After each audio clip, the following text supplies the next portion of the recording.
बड़ों को प्रणाम, छोटों को स्नेह और आशीष। मैं हूँ राजेश त्रिपाठी। स्वागत है आपका मेरे चैनल धर्म दर्पण में। धर्म दर्पण में विविध प्रकार की कथा प्रसंग हम आपको सुनाते हैं। आज अप्सरा मेनका की कथा। शीर्षक है वीडियो का, अप्सरा मेनका ने क्यों किया विश्वामित्र का त्याग। कहानी उस वक्त से प्रारंभ होती है जब महर्षि विश्वामित्र कठोर तपस्या में लीन थे। कठिन तपस्या के प्रभाव से उनके चेहरे पर दिव्य तेज चमक रहा था। उनका शरीर स्थिर था, उसमें कोई हलचल नहीं हो रही थी। महर्षि के आसपास अनेक हिंसक जानवर थे, पर कोई भी उनकी तपस्या भंग करने या उनको हानि पहुंचाने का साहस नहीं कर पा रहा था। आपने अक्सर धार्मिक कथाओं में सुना होगा कि अगर भूलोक पर कोई ऋषि मुनि कठोर तपस्या करने लगता था तो इंद्र का आसन डोलने लगता था। महर्षि विश्वामित्र की कठिन तपस्या का पता इंद्र को चला तो उन्हें एक भय सताने लगा कि ऋषि विश्वामित्र उस समय अपने कठोर तप से एक नए संसार के निर्माण करने का प्रयास कर रहे हैं। इंद्रदेव को चिंता सता रही थी कि विश्वामित्र अपने उद्देश्य में सफल हो गए तो सृष्टि के देवता वो बन जाएंगे, जिससे इंद्रदेव का अस्तित्व खत्म हो जाएगा। इंद्रदेव ने ऋषि विश्वामित्र की तपस्या भंग करने की योजना सोची।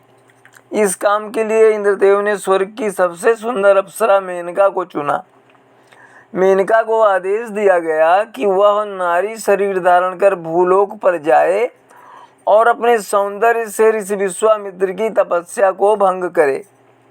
अप्सरा मेनका ऋषि विश्वामित्र को अपनी ओर आकर्षित करने का हर संभव प्रयास करने लगी।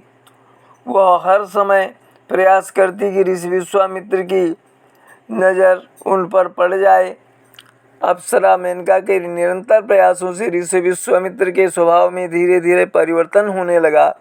मेनका के प्रतिदिन के प्रयासों से ऋषि विश्वामित्र का मेनका के प्रति आकर्षण बढ़ने लगा।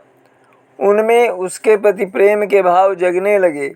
एक दिन ऋषि विश्वामित्र सृष्टि को बदलने का निश्चय भूलकर तपस्या से उठ खड़े हुए। सृष्टि के निर्माण के फैसले को भूलकर ऋषि विश्वामित्र स्त्री के प्रेम में मगन हो गए। विश्वामित्र अप्सरा मेनका को अपनी पत्नी के रूप में देखने लगे थे। विश्वामित्र की तपस्या तो भंग हो गई, लेकिन अप्सरा मेनका स्वर्ग लोक वापस नहीं गई, क्योंकि मेनका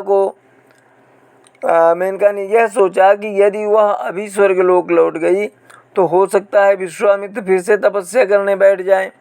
मेनका और ऋषि विश्वामित्र दोनों वर्षों तक एक साथ रहे। ऋषि के साथ रहते हुए मेनका के मन में एक चिंता थी कि उसकी अनुपस्थिति में इंद्रलोक में अप्सरा उर्वशी रंभा खूब आनंद उठा रही होंगी। एक दिन अप्सरा मेनका ने ऋषि विश्वामित्र की एक संतान को जन्म भी दिया। उनकी संतान एक कन्या थी, जिसे जन्म देने के कुछ समय बाद मेनका ऋषि विश्वामित्र एवं संतान को छोड़कर वापस इंद्रलोक चली गई।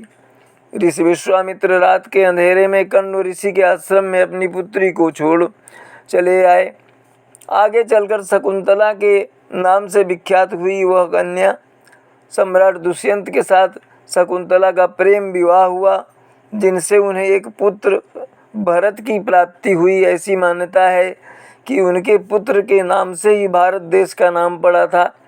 विश्वामित्र की अपने ही काल के ऋषि वशिष्ठ से तनातनी चल रही थी। प्रजापति के पुत्र कुश, कुश के पुत्र कुशनाभ और कुशनाभ के पुत्र राजा गाधी थे।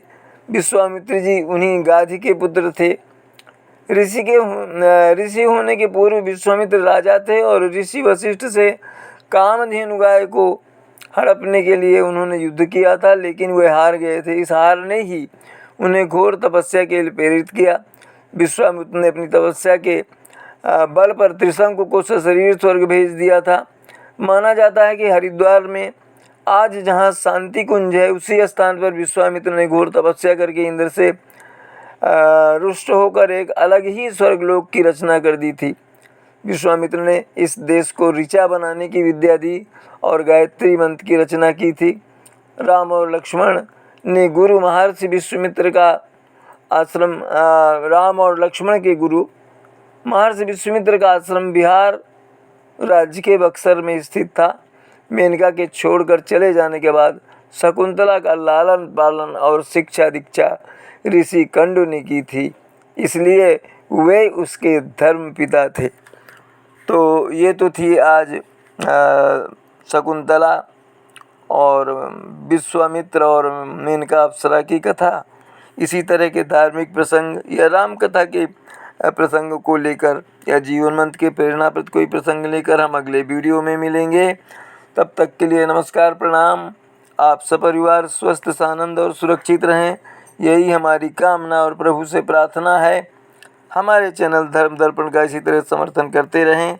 आज यहीं तक, मिलते हैं अगले वीडियो में। तब तक के लिए नमस्कार, प्रणाम।